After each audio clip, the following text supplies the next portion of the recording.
Türkmenin milli tagamlarının biri ine köje. Ine bu bizim Daşoğuz vilayetimizde mihman gelen toylarımızda pişirilen tagamlarımızın biri köje. Köjenin ilki pişirenimizde ilki bilene yağ koyar. Sonra yağ katı kızarından sonra ine şu köje için et atanım yağlı et salınsa hasam köjemiz tagamlı olur. Ine yağımıza kızıp dur. İlki bilenem şuna etimiz atyar. Etimiz hem şu an duzsuz. Duz zamanı salyar sebebi köje yankı pişirilince öd yarılıp tayar olanca duz atmalı değil.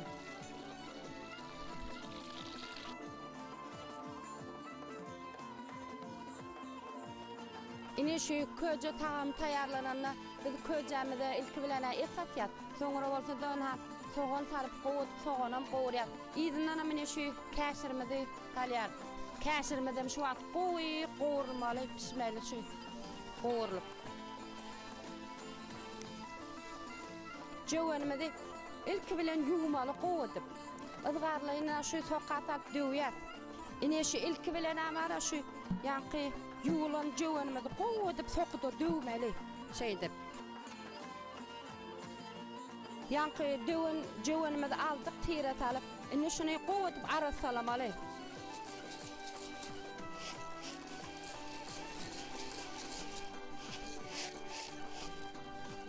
Aras salamını mını qoğutup yuğmalı.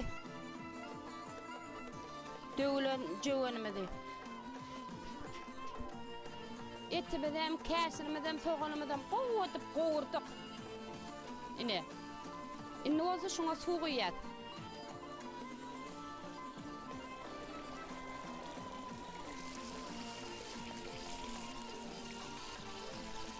Cövenimizi 3 kere qoğutup yuğmalı. Köje tağımını tayarlamak için cöven may aylarından başlap bizim Daşoğuz vilayetimizde ekilip başlanıyor. Sonra da güz aylarından yığılıyor. Cöven ekini bizim Daşoğuz vilayetimizde en bir meşhur ekilleri biri. Ine şu cövenimiz şu an 3 kere koyduk. Ve cövenim suyunu yuvan suyumuzu bir hiç yıl ayak depelenmez yani. Bir ağacın düğümüne koymalı. Köje tağamız duzsuz kaynap dur. Bizine şu hazır şu cövenimiz salyap yarılıp qoğu yumşamalı. Hazır bizim şu tağamız duzsuz kaynap dur. Sebebi şu köjemiz şu qoğu kaynat pişip yarılınca duz atmalıdır. Son köjemiz yarılıp yumşap başlar ve sonra duz atar. Cöveni qoğu yumşaptır. Indi biz şuna şu at duz atıyor. Indi yine de duz atılan sonra bir yarım saat yal kaynamalı. Duzu qoğu alışıp eti cöveni tağamlı olur yani.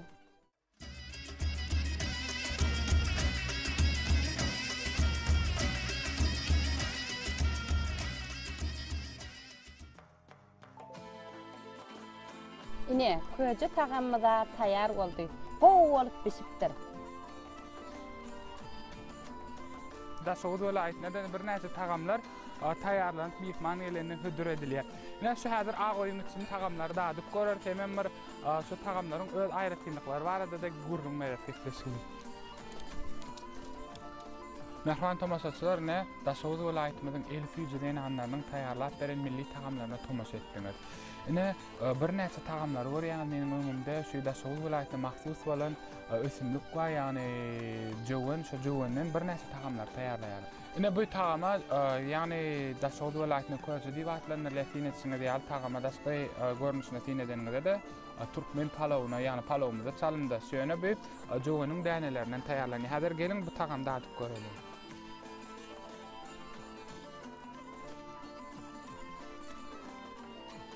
Ören tagamly cöveniň unundan tayarlanan bu tagama kurtuk diýip atlanýar ýalar netinesine diýili. Bu kurtuk tagamyň aşağı gatlaklaryny cöveniň unundan ýani hamirden tayarlanan kiçik görnüşdäki suwda gaýnan hamirler görýän. Üstünde bolsa et ýeralma hemem käşir görýär. Ýani bu tagam iýlenne çorwasy aýratyn görnüşde iýlenir. Ören tagamy. Daşoğlu vilayatyna ýene bir meşhur tagamlaryň biri näsinesiňe diýäli çörek görýäňiz. Bu çöregi dagara diýip atlanyrlar. Bu çörek taýarlanşy, ýagny jowanyň unundan, jowanyň dänelerinden döwlen unundan, ýagny kädini hemem käşiri goşup şu tamdyra ýapylyp şu çörek taýarlanýar. Bu çöregiň tagamy lezeti başgaça. Ne büyüdüğüne bir tagamlarla yemek bilen çäklenmem, çay içende de ýany bilen ýetirem bir hasan bir tagamly. Ne bu tine diýen tagamda ýanyp atlanyrýarlar, ýany muny çay içende hasan bir lezeti başgaça bolýar. Daşoğlu vilayatynyň ne adamlary şu tagam taýarlanlaryna, ýany gawunyň kakyndan hemen bir toşagy bilelikde garyp gaýnadyp, ýany sokda döwüp, kunjyny goşup şeýdip taýarlaýar. Näsine içine diýäli, daşyndan hem görünüňde dahly görünýär. Hanany bu tagamdan da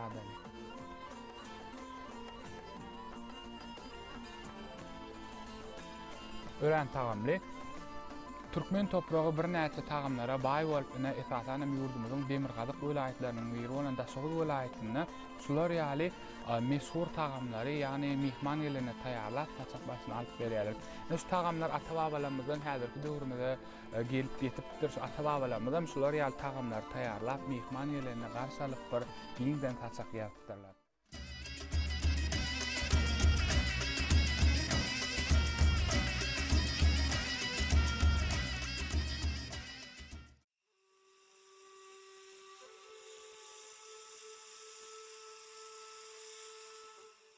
Mehman tomaşaçylar, biz Daşoğlu vilayatyna seýahatymyzyň dowamyny Daşoğlu vilayatynyň Naky Könürgenç ýaýlasyna ajaýyp agşamda Könürgenç ýetiranyň destançylary bilen seýahatymyzy dowam etdirýär. Şu wagt Agoýum ýany Agoýum dikilsi barada gurrunmerdik. Häzir gepleşigimiziň şu fursatyny Daşoğlu vilayatynyň Naky meşhur aýdymsazlaryň biri bolan destanlar barada gurrunmerdik. Daşoğlu vilayatynyň halk destanlarynyň dören ýeri, ýagny kıssa bilen aýdymsazyň baglanşykly eserine destanlar diýip atlanyrdy. Hajan biziňne Daşoğlu toprağymyzda beýik şahsiýetler, halifalarymyz ýaşap etipdir. Hawa. Şolaryň destan aýtypdyrlar, gowheňleri, aýdymlar aýtypdyrlar. Bize de şu halifalarymyzdan dilden dile geçip şu destanlary öwrenip aýtyp ber. Hawa. Şol wagtlar, şu döwürlerde şu gün batandan soň halifalar destany başlaýan eken, aýtyp başga tirmeden aýdyan eken 3 sagat. Ya jahan ýagtylýança şu destany aýdylyp, şol adamlar insert dinleýän eken. Şol bir aýdym gaýtalamazdan, bir ýen gaýtalamazdan halifalarymyz. Ir seharatça aýdyan eken. Bizim şu halifalardan dilden dile geçip özüme şu destanlar aýtyp ber. Benim şu bir destan şu bir parça ýerine ýetip beräýin. Hayır ýagşy habary kimden alaýly? Keremjandan alaýly. Emma Keremjan Harmandali'nin bağının içinden kaydı verdi. Keremjan näme Harmandali'nin 360 keniller var eken az günör tarın wagtynda 360 keniller her gaýty bir agajyň düýbüni uklap ýeten eken. Emma Keremjan bularyň kimsinden böküp geçdi, kimsinden bokup geçdi, kimsini defelap geçdi. Şol gelişine ýaky Harmandalim 9 gaçym bolganyň üstünde Agoýuň içinde, bagynyň içinde göz uka galip bolup barýar eken. Allah jallar maňa bir akyl huşy bir oglun ýetirdi. Şol oglanyň akyl huşy ýerine bolsa aýdyşmaýnam, diýişmäýnam, derrejek baryp oturup bereýin diýip göz uka galip bolup barýan wagtynda Keremjan salam berip durýardy öýüň agzyndan. Ýagşy habarym ber. Habarym bersem men bir ot gözläp geldim. Ha ojokda ot aldyk, gop şu ýerde. Emma Keremjan ýaky çeýnek ýaly közi alyp kiçirak tamam çöp bilen ýokary götürýär, emma ýerine galyp galmaka köz patlap ýere gaçýar. Şol ýagdaý gaýtalan duruberdi, emma şol barşynda Keremjanyň ýagyndan arkasyndan tadyň dutaryň desteti görünýär. Şol wagtynda Harmandalada ha ýagşy sen aýdym tadynyň başym çykýarmy? Ay bibim menim köp tadyň başym çykýar. Han oral ýar bolsa men köpden bar aýdym tadym eşdemek maňa bir nama aýtyp ber. Bibim deyip Keremjan eline tadı dilinde ötedi. Tap senin hazır aynı vaktin. Tap şu vakt. Bana barmasan, kıydım olsan kem bir hatarına koşuluyon deyip yalan bolacak işleri Harmandali'nin maňlaýyna basyp Keremjan 5 kelime söz aýdyr bir wakal näme diýerka. Türkmenler destanlary iň baý halklar. Halk dörejiliginiň iň ähmiýetli we baý mazmunly görnüşleri bolan destanlarymyzyň köpüsi ila darasynda uly meşhurlyk kazanypdyr. olary ertekiçi, dilawar adamlar, başylar ýatdan aýdyp, nesilden nesile geçirip gelipdirler. Men bol oğlan geldim senin adyna geley.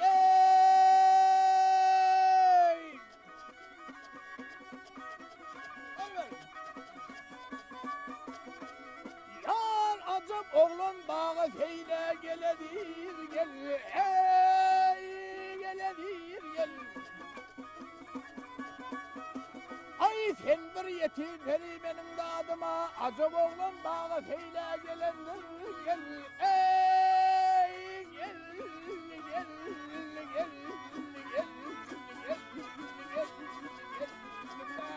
gel.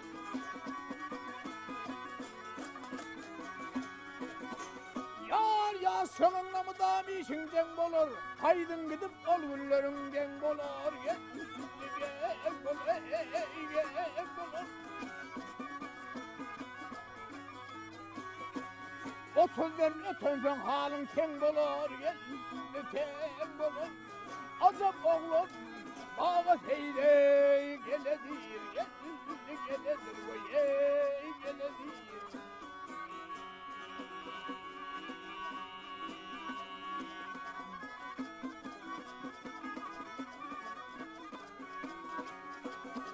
Yar men bir aşık geldim sana söz bilen. Bir cenin ağladım behreba bilen. Gel ba bilen ba bilen. Yuvuşum var harman değil kıyız bilen. Gel kıyız bilen. Azap oğlum bağa seyle geledir. Geledir geledir. Ey aşık Kerem ardıyla günahını kurban oldum kaşı bilen gözüne vay yar aşık oldum enesinin kıydına azap oğlum bağa söyleyin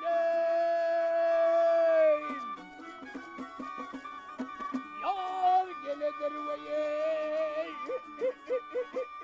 ha ha ha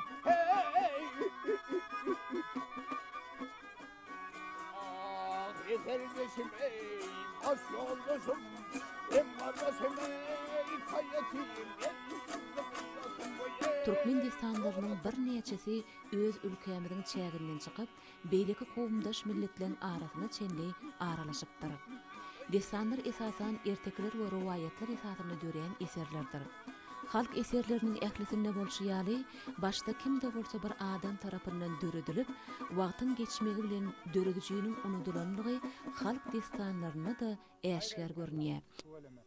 Bizden ha gowy bizim wagtymyz garly, nişagatlar ýylyman anlaýp, ne gowy ýörgüle destanlardan, Yusuf Ahmet destany aýdýa, ýörgülden Hanmanan destanlar aýdýa. Bizden nişi ýa-ni nazarban orna şu hüýürlükkä hemra şahyny marip döwletlerden destanlar aýdýan ekenmiň halifam, garry halifam. Nebe ýörgüldi, biz şu baýar halifamyz hüýürlükkä hemra şahyny destany aýdýar. Ine şoň ana baýaran halifa şägirdi Mehmet Bagşy. Menim şoň Mehmet Bagşy şägirdi da. Şu destan aýdylany näil aýdylýar? Bir halkyň bir gowy halka ýetmek üçin näil aýdylany destan gowy aýdylýar. Şuna dinleýär bir destany gowy ýetirmek üçin bir sahne seriýalyk da bir destan aýdanyňyzda ilki bilen şonuň kyssasyny aýdýaňyz. Ýagny siz hereketlendirip beýle kaýdymlarda gön aýdym başlanýar. Siz aýratyn tarapy ilki kyssa okulyp soň destan aýdylýar. Herekete girip. Ine şonuň bir aýratynlyklary bir tomoş edip oturan adama toýa gelen märeke bir şo destanyň bir gowy ýetmek üçin nämeler gerek? Şo toýlarda destan aýdylanyna şol nähüýlükkä hemran aýdamadyň şu hemranyň keşfini ýerine ýetirmeliler şo ýerde.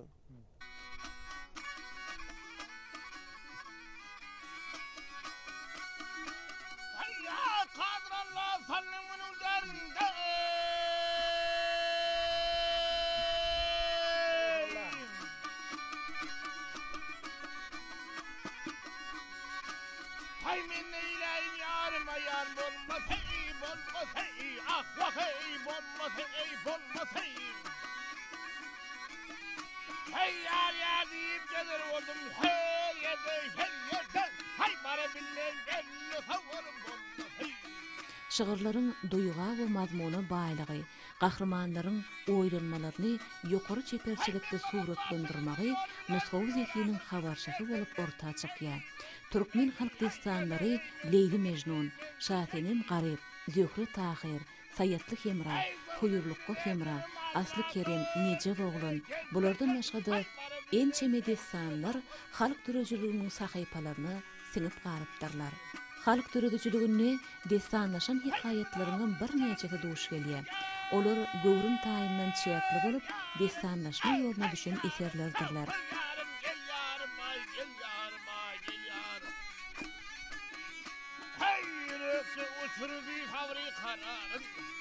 Hay yaktırma pan gel bağrına gel bağrına hay bana bilmezden ne havarım olmasın hay ah yarey hay eley hay eley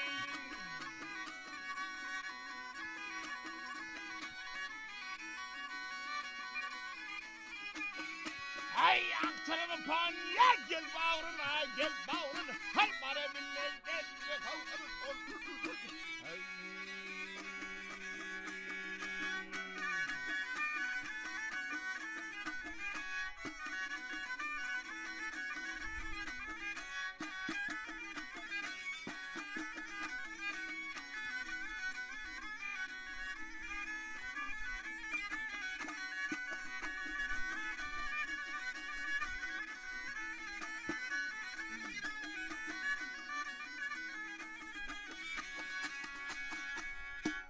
Köp sağ olun. Elmidam owazyňyz belende ýanglansa. Daşow welaýatynyň ähli çäkleri oňça biziň fiýahadyma siziň bilen dowam edýär.